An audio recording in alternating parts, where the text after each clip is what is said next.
So yun guys, sisimulan na pala natin yung installation nito. Ito yung part 2 natin.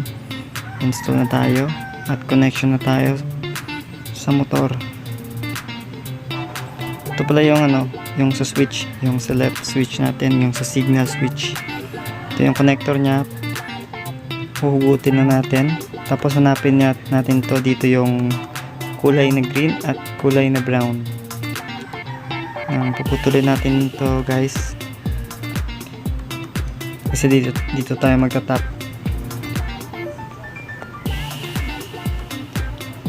Tapos guys, yung sa MIUI at saka MIUI Sporty, pareho lang sila yung coding ng signal light yan.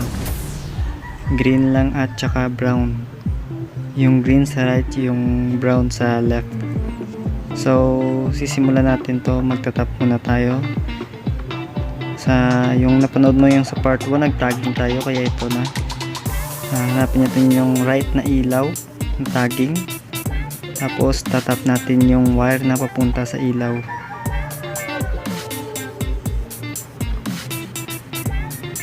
Dalawa pala yung itatap natin sa kada ilaw, kada right at left.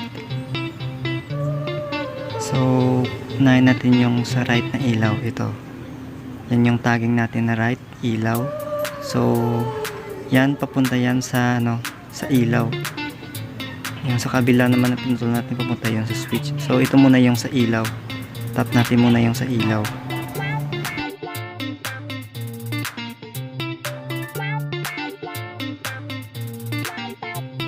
Tapos gagamit ako guys ng ng shrinkable tube para madali na lang.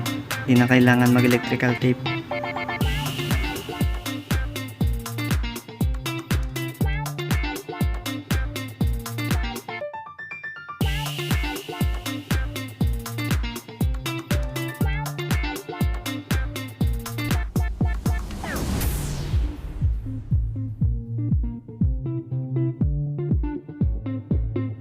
So tap natin guys.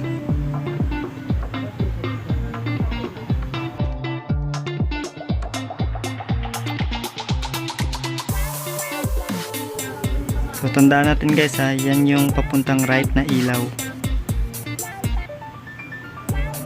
Lagyan natin ng shrinkable tube.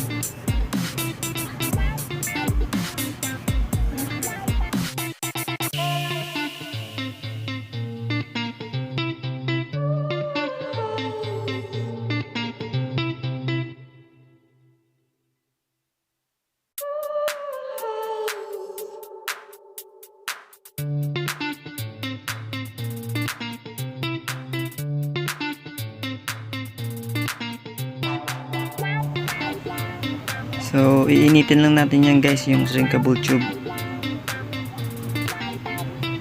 Tapos hihigpit na yan sa splicing natin or sa connection.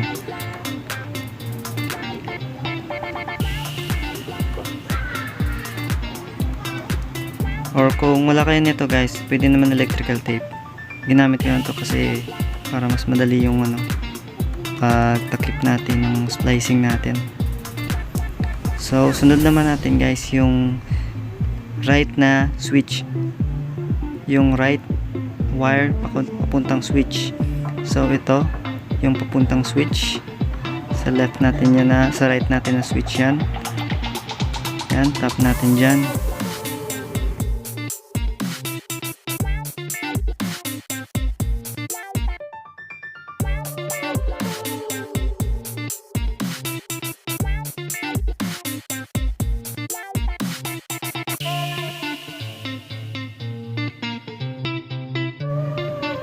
Yan, tapos make sure lang natin guys na mahigpit yung pagka-splicing natin para wala tayong lost connection.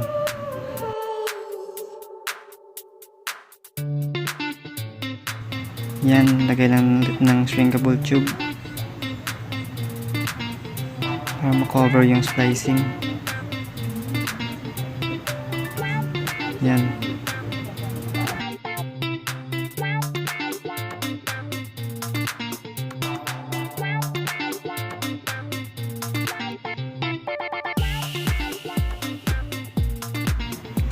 So sunod natin guys yung yung sa left side naman na ilaw. So So ito yung sa left side na ilaw, yung kulay brown. Pinutol naman natin. So same lang ulit guys, yung nakataging sa atin na connection na left na ilaw, papuntang ilaw rin yan, pailalim yan. Splicing na natin. Tapos yan, puntang yung left na ilaw, shrinkable tube ulit. Tapos init para mahigpit. Yan.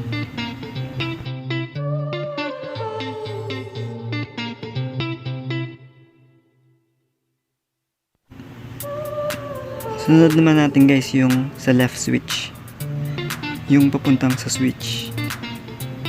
Yan.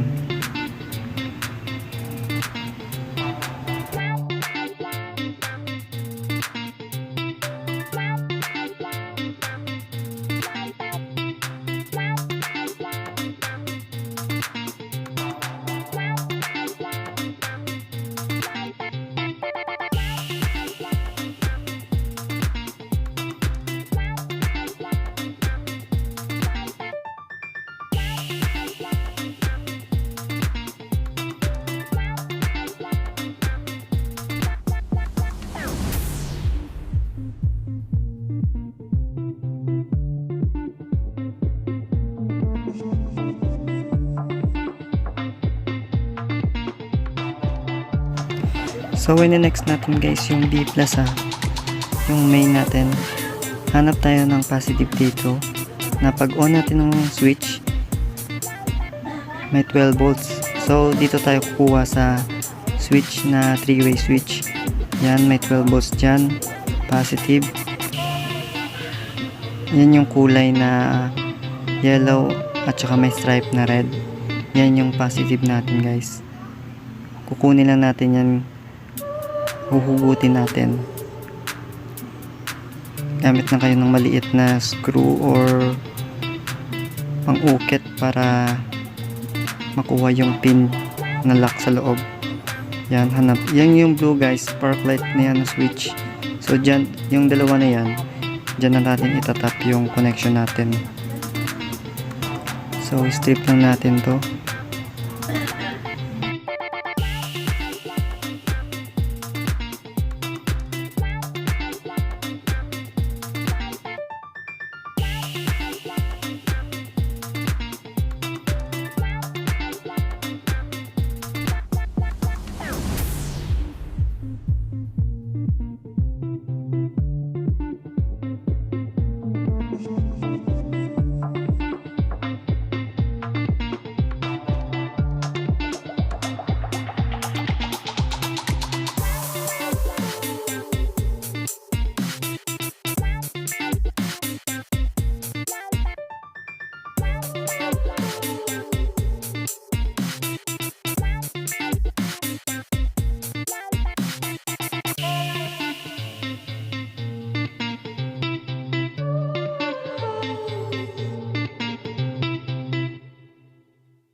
So ito yung B plus guys nakataging niyan.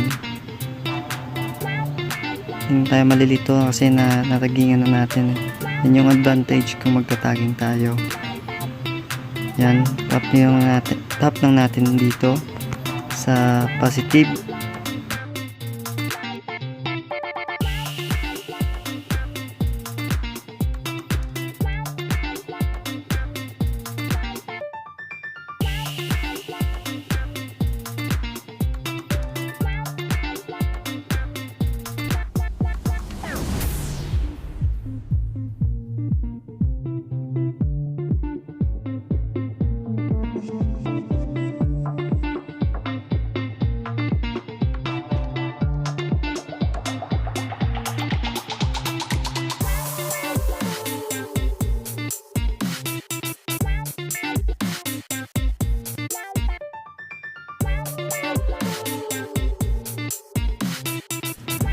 Balik na muna natin to kasi tapos na natin yung positive.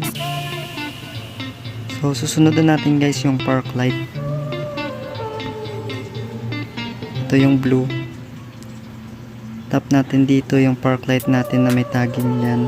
Park light. Yan, tap natin dyan sa blue. Kasi park light switch yan. Pag nag-switch yan, iilaw yung dalawang signal light natin kasabay. Tapos, FX mode na natin yun.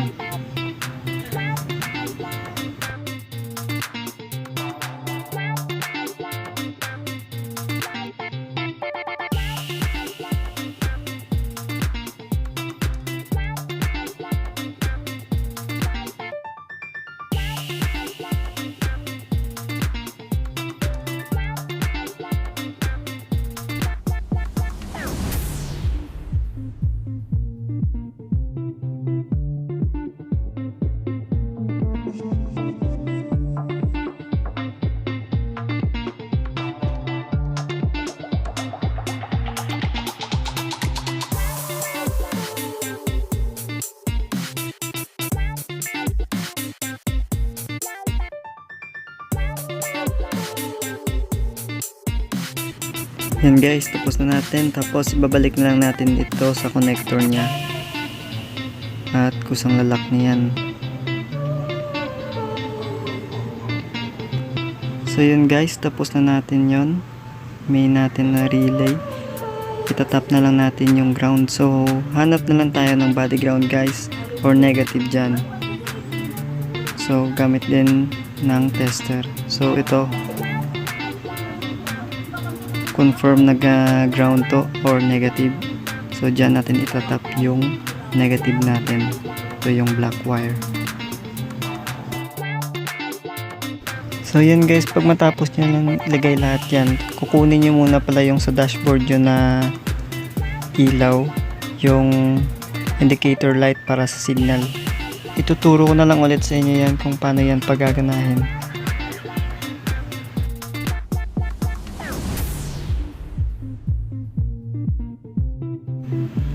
So yan guys, kumpleto na natin. Kailangan na lang natin ibalik ito sa signal switch natin, yung connector nya. Tsaka i-cable tayo na lang natin dito para hindi aalaw. So next natin guys, palitan natin ng ilaw na LED yung mga signal light natin.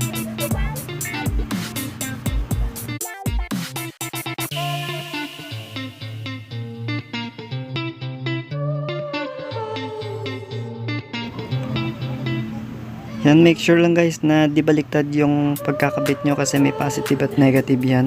Hindi ilaw yan pag baliktad yung pagkakalagay nyo. Eto. Yan.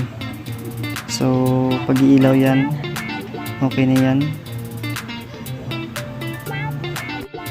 So, ready na yan. Balik na lang natin dyan sa loob ng tail light natin.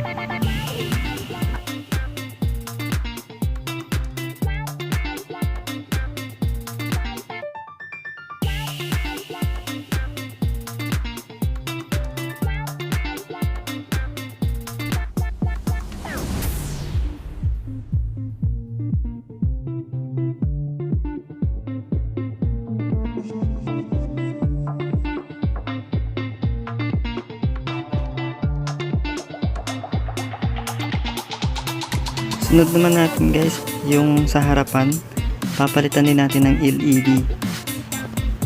Lagay na lang natin to. Tapos, ready na yan for testing.